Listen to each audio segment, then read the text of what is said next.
Monster Off-Road Wheels doesn't cut corners on engineering the best looking load-rated four-wheel drive wheels available in Australia.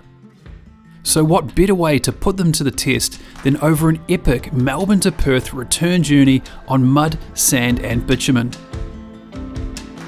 On trips like this, it is vital everyone knows their responsibilities and roles. Everyone has a map, a way to communicate, and your personal locator beacons are charged and your accounts are up to date. You should always check your tyres and your cars to make sure they're ready for the trip. And of course, load your fridges and make sure they're on. We'll set off from Bob Jane headquarters in Port Melbourne, Victoria. We'll point west, setting Adelaide Hills as our first stop for the team to regroup, and then it's on to the bite, overnighting at some of the best camping spots it has to offer. We'll drop down onto some epic beaches before the long run to Perth along the Mossman Highway. Our goals are to test some of Bob Jane's leading brand tyres, of course fitted to some monster off-road rims. We'll compare a pair of Dunlop all-terrains and a pair of Goodyear Wranglers to see how they go for fuel, feel and noise. We'll be testing some fridges from My Coolman powered by BM Pro's latest charger and battery while living in luxury with the Blue Water Tasman camper, and we'll be using a Zolio satellite communicator to keep in touch with home. The first days sailed past. There wasn't much to report on. Freeway driving is nothing special, but our first night of free camping was. We spent night 2 at Canalda Homestead. Located off the Air Highway on the Nullarbor National Park, it has a drop toilet, plenty of shelter inside the abandoned buildings, and old wrecks from the days past when the highway ran just north of the homestead. We had bad winds and rain through most of the night, so bunkered down beside the main house. When we woke, we finally saw clear skies and a bit less wind. Started day 4, done a bit of off-roading last night and this morning, driven on both the dual tracks and the silent track. We started off on the silent tracks. It was performing well, but you could feel that there was a bit of squirm when you hit those big muddy patches. Definitely felt a lot more grip with the Dura tracks, but overall both tyres performing extremely well. While the guys were out doing some testing of the tyres, Russell was checking over things and he found an issue with his fridge in the back of the blue Bob Jane Triton. So interesting story, before we came on the trip and we left Melbourne, we did a BM Pro update to the 12 volt system in the back of the Triton. And we thought everything was fine, left for Adelaide, plugged the My Coolman in and thought everything was great. Got to Adelaide, the beers were still cold, so nothing afoot there. Our next step was Adelaide to Ceduna, and I noticed midway between Adelaide and Ceduna that running out of battery and the fridge actually stopped working. So My Coolman have got this cool little thing called a lithium backup battery that you just literally attach to the side of the fridge. It's made so that you can take your cooler out of your ute and take it around where you want to go, but it was quite cool to have this and just be able to plug it in, disconnect the power plug off the main battery and let it run. Got back to camp. What we eventually found was there was a faulty fuse when I replaced all the fuses through the line when we updated the system. Replaced the fuse, the BM Pro system is now charging. So now that the BM Pro system is charged after a day's driving, My Coolman have this cool little thing. It's called a DC to DC charger. So all we need to do now is plug this into the back, plug it into the lithium battery and recharge our lithium battery. How cool is this? A little backup battery solution for your cooler, and you can always keep it running and of course keep the beers cold. Once Russell got his fridge running again, we set off with 370 k's of bitumen ahead of us before we dropped onto the dunes around the Ayr Bird Observatory.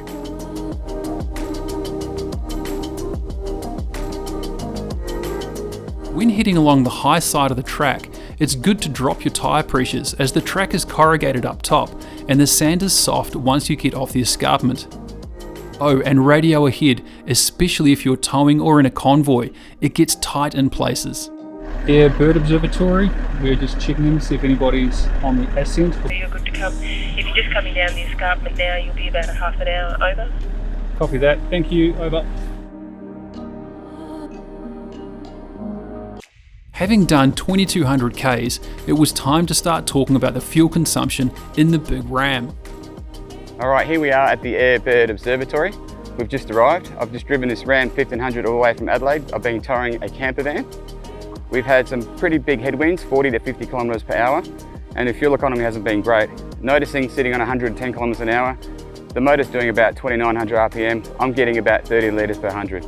If I drop the speed down to 99, 100, the RPM also drops down, giving me a better fuel economy of about 24 litres per 100. Today, at the Canalda homestead, you can see the camper van's gone. I've driven here and we've been averaging about 105, 110 kilometres an hour, and I've got it down to 17 litres per 100. The pressures have been dropped to 16 PSI, and guys, we're about to hit the sand. We had a date with Canidale Beach, a great beach to drive on that'll get us to Twilight Cove, one of the best camping beaches on the Bight. But as luck would have it, a storm blew too much seaweed onto the last stretch to risk going all the way, so we stopped for the night and pulled out the Zolio satellite communicator to let everyone know. One of the most important tools to pack when heading out back is a PLB, or personal locator beacon. Should you have an emergency or need help, it's only a press of a button away. But the technology has changed a lot in the last couple of years, so we've picked up a Zolio satellite communicator to see what more they can do. To use messaging, you need to download the free app and activate a plan which start at $32 per month. Once you've done that, the app is just like most messaging systems. You can jump on and send up to 950 character messages to your friends and family. You can also one-button check-in while on the move, and you can send an SOS via your phone. The last detail I want to share is that with a built-in battery and not being wired to your car, in an emergency you can grab your Zolio, get to a safe distance and message for help. With a radio that's built in, that's not so easy.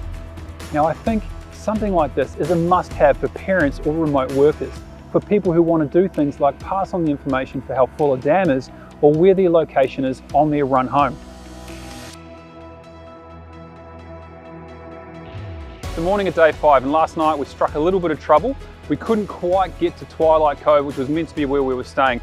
It's about 5 Ks as the crow flies down the beach. Problem is this beach was impassable. Now we could have backtracked through some of the tracks in the dunes, but we decided to set up camp because we found a really good spot. After finding our way to Twilight Cove blocked and setting up for the night, we had to backtrack the way we came in. It added a bit of time, but no one was complaining. The views were spectacular. Very important to put air back in your tyres after being off-road. If you don't put it on the bitumen, you're going to destroy your tyres. So make sure you pump them up before you hit the black stuff. We were back on the blacktop and the weather stayed the same, headwinds and rain. But we pushed on. We had a date with the Perth 4x4 show. After a decent drive to Norseman, we stopped for fuel before hitting the dirt roads towards Hayden. So here we are heading towards the end of day 5, 2,875 kilometers into our epic adventure, and so far it's been brilliant. Let's recap. Goodyear Wranglers all around. We've got the Duratrack, the Silent Track, and we're running the all-terrain adventures on the Triton behind me. So one of the most important things to consider when you go off-roading is changing your tyre pressures. It's always advisable to understand the terrain that you're going to go onto. So we've driven onto this gravel road, for instance, for a short bit, just to understand what we're about to head into, and we're adjusting our tyre pressures accordingly. So when you hit the gravel road or you climb off the bitumen, what you really want to do is extend your footprint on your tyre by deflating it a bit and also increasing your comfort levels. Now that we are on corrugated gravel roads, we're dropping our pressures just a little bit, just to give us a little bit more footprint, but also to give us the comfort so that we don't shake the heck out of these cars. The road from Norseman to Hayden has 300 Ks of dirt driving. It's a great place to evaluate tyres as it's wide and it's fairly quiet, but there are a few mines around, so keep an ear to the radio and eyes open for mining vehicles. We stayed at the Breakaways, a fantastic camp about halfway along the road, where Johnny and Mark again cooked up a storm on the barbecue. They made the most of the Blue Waters kitchen, pantry and fridge every night, and when the weather looked suspect, some of the crew took a chance to sleep on one of the massive beds. Now we're towing it behind a Monster Ram as well as a HEMA 79 series, as it works as the base station for the hard-working team. The Tasman is a semi-imported forward fold. I say semi as a lot is done locally to make the Tasman more durable in our harsh conditions. The body and chassis come from China before the team fits Dynaproof canvas, Lovell suspension, an ARK jockey wheel and Cruisemaster DO35 hitch. Adding all the good bits to the Tasman gives the team the confidence to offer a 5-year chassis and body warranty, a 5-year warranty on the canvas, 3 years on the shock absorbers and 3 years on the seaflow pumps. A detail I like about the Tasman is that the poles are very easy to use. Now there are still a lot of them, but they all go into place really easily, as I'll show you. So I'm 2 meters tall. As you can see, there is a huge amount of space inside the Tasman. Now the main hoops are non-adjustable and there are no spreader bars. So to get to a basic setup like this, it takes about 10 minutes. Add on 5 for a shower cubicle, another 10 for the full annex, a little bit of extra work unhitching, and you're about 30 minutes for a solo full setup. So this particular Blue Water has a projector charging system and a really interesting bit of tech, the Smart Link from BM Pro. And what that is that it talks through Bluetooth to things like tyre pressure monitors, gas level sensors, and even fridge temperatures, which then talks through Bluetooth again to your phone so you can monitor those critical bits of information. Now the Tasman is a budget camper, but it is impressive. There were a few things that irked me a little, and there was a bit of water ingress. But again, it is a very affordable camper, so you can expect these sorts of small details. Now they do have a nationwide dealer network, and the warranty support is good from the Melbourne-based company. So head online, find more information, option yours the way you want, and I reckon you'll be happy.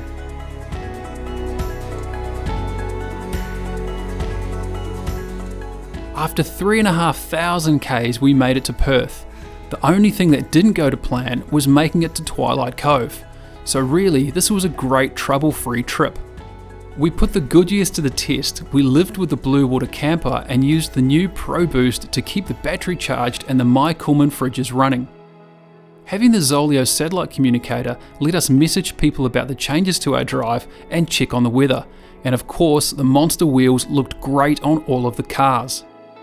Interestingly, after all we'd went through, the Goodyear Wranglers were almost neck and neck, as the boys will explain. We finally arrived at the Bob Jane T-Marts stand in McCullum Park, Perth, for the annual Perth Four-Wheel Drive and Adventure shows. In terms of the fuel mileage, it was interesting that as we progressed along the trip, the mileage stayed very, very close. The day that we actually went down to the beach, after filling up from that, we experienced that the Silent Tracks was only about 7 litres more on our fill-ups than the Duratrax. For someone that doesn't really want to go to that a little bit more aggressive look of the all-terrain in the Duratrax, Silent Tracks is definitely something that's an option. It certainly does great both on the road, on the gravel, on the beaches. It's a really good all-rounder. Silent Track was certainly a lot more comfortable, but what surprised me the most was with the Duratrax, it was extremely quiet. So overall, Duratrax, phenomenal. Silent Tracks, it's made for touring. Duratrax made for off-road. It's Sunday afternoon, the last day of the Perth Four-Wheel Drive and Adventure Show, which also means it's the night before we start our return leg to Melbourne. Now the weather forecast is looking great, so our first stop is some free camping at Marble Lock before we head down to Baxter Cliffs, where we hope we'll see those epic views. Part 2 of our trip across the Nullarbor is coming soon. We'll be testing some more tyres on the way back, as well as taking a slightly different route to see how the rest of the gear with us performs. Make sure to subscribe to our channels and check out our comprehensive and independent tyre reviews coming soon.